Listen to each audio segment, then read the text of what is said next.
निवडणुकीमध्ये जिल्हा परिषद असेल, महापालिका असेल, नगरपालिका असेल, भौगोलिक यश जे आहे ते भाजपाला मिळालं आणि त्याच अनुषंगाने विजयीची सभा जी आहे ते उद्या सोलापूर येथे संपन्न होते आणि या सभेसाठी मुख्यमंत्री देवेंद्र फडणवीस उपस्थित राहते.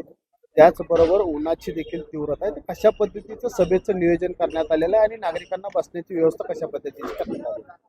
निश्चितपणाने भारतीय जनता पार्टीला एक ऐतिहासिक यश मिळालं. भारतीय जनता पार्टीला महापालिकेत 102 पैकी 87 नगरसेवक निवडून आले. तसेच जिल्हा परिषदला सुद्धा 38 जिल्हा परिषद सदस्य निवडून आले.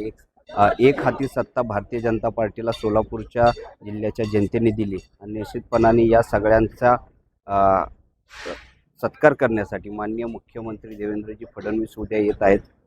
प्रातिनिधिक स्वरूपात महापौर, उपमहापौर, जिल्हा परिषद अध्यक्ष, उपाध्यक्ष, सभापती असं कॅबिनेट असा सगळ्यांचा सत्कार साहेबांच्या वतीने करण्यात येणार आहे.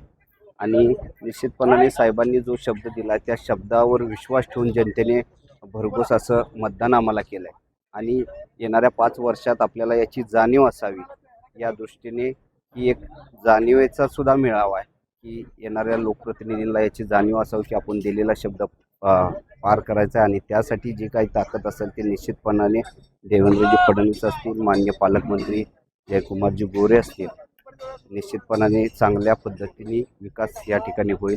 आणि या ठिकाणी जे सभेचं नियोजन आहे की उन्हाची तीव्रता जास्त असल्यामुळे पूर्ण हा मंडप हा कव्हर करून घेण्यात आलेला आहे. कुठल्याही पद्धतीचं उन्हाचा त्रास होऊ नये, कूलरची व्यवस्था केली, बसण्यासाठी खुर्च्यांची व्यवस्था केली आणि सगळ्यात महत्त्वाची गोष्ट म्हणजे पाण्याची व्यवस्था, पिण्याच्या पाण्याची व्यवस्था ही भरपूर प्रमाणात करण्यात आली.